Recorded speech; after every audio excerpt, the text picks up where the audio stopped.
Welcome to Kelly in Vegas, where each and every week you get to talk to John Murray. We're down here at the ass crack of dawn at the Westgate because John Murray is going to G2E, and that is probably more important than my video. But you know what? It's actually not, because I walked in here and I got one of these little cards. Last week, you guys, undefeated. Getting these sharp plays are huge. All right, we're going to start. Are we allowed to say ass crack? I don't know, but I just did. It's Instagram TV. It's YouTube. like 9 a.m. That's the perks of getting. That's the perks of getting to work for WagerTalk. They're like, just do whatever you want, Kelly, and I'm like, yes. This is why I love those guys. I'm fine with it. Okay, let's start off the top. Georgia Tech -2 is one of the sharp plays. I was looking at Duke. Yeah. +2, and now I'm nervous because guess what happened last week? I went against them on one play, just one. And I took LSU, and they were right with Florida. So I'm looking at this this Georgia Tech team now a little bit harder. I don't know, your thoughts? I like Georgia Tech in that spot. Their offense finally got going last week against Louisville. Blowout win on the road there. I like them again this week. That's what the Sharps are saying, KIV. Yeah, and here's Central Michigan, and I'm laughing because I'm like, who are they playing? They're playing Ball State. They're now -3 here at the Westgate, so you missed the Sharp guys' number of 2.5.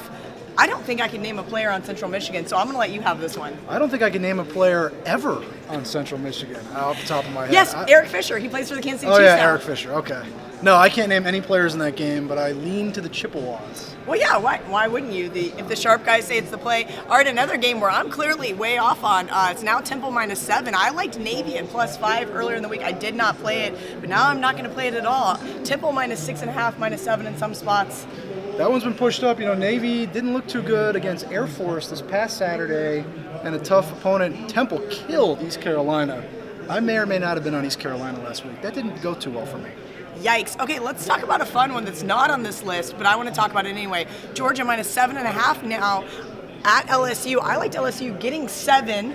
Little rebound game from last week. This is their chance to play spoiler. We know they're probably not going to make the 14 playoff, but Georgia has been crushing everyone around them. But now I'm getting the hook here at the Westgate. First real test for Georgia on Saturday. LSU, I've been picking against them every week this season. I finally won one on Saturday. I'm going to go against them again this week. I'll take the Bulldogs on the road. No way. LSU bounce back game. Okay, another one on the sharp list. Nevada +17.5. They're at home to Boise State. This is an interesting one. Boise State not on the blue carpet, which is a great place to fade them. They play a lot better on the road. Well, this guy took Nevada +17.5 at home. It's down to 17. Boise not as great this season as they've been in the past, Kelly.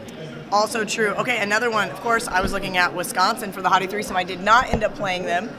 Michigan -7.5. I was going to take Wisconsin +7 here.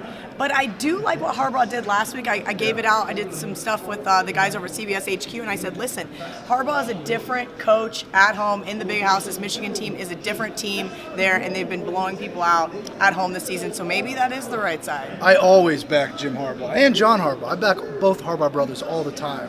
And I'll do it again this Saturday. Yeah, that was painful if you had the Baltimore Ravens on Sunday. Okay, last but not least, well, actually, let's do two more. West Virginia -6.5 at Iowa State. We've talked about this before, just because we got to talk about them every single week. I like Iowa State catching 6.5 at home. Yeah, you know what? The Sharp guys played KU last week. They did. This Sharp girl also played KU last week. 4 turnovers for your boy Will. Yeah, Will Greer, 2 interceptions in the end zone in the first half. Mountaineers really never had a chance to cover that spread, but they did get the win, Kelly. Mountaineers undefeated 5-0. Spoken like a true fan, only care they get the win. I only care that I cashed tickets. Speaking of being a fan, let's talk about one more game. Kansas State catching 6.5 at home to Oklahoma State. Oklahoma State has not, well, we know Kansas State hasn't been good this year, but Oklahoma State also has not been that great. They just lost at home to Iowa State. I think this is a bounce back spot for the Wildcats. 7 is what the line opened at and moved to 6.5. So somebody agrees with me that the Wildcats are going to cover this one. I don't know if they can win. They step on their own foot, but they did get the cover last week against Baylor. I'll defer to you on the Wildcats, even though you never defer to me on the Mountaineers. I shouldn't, though, because you're a fan and you should not be able to. No, I know. I'm a homer. There's no doubt. I got nothing, but John Murray's mom knows more about football than him. That is something I learned this morning. That is a fact. That is a fact. That being said, thanks for tuning in each and every week, guys. Make sure that you always give us a like, follow us on Instagram TV, YouTube, and give Vegas Murray a follow on good old Twitter. And at SuperBook USA, our new Twitter account here at the SuperBook. New SuperBook. Make sure you guys come down here. Check this place out before football season's over.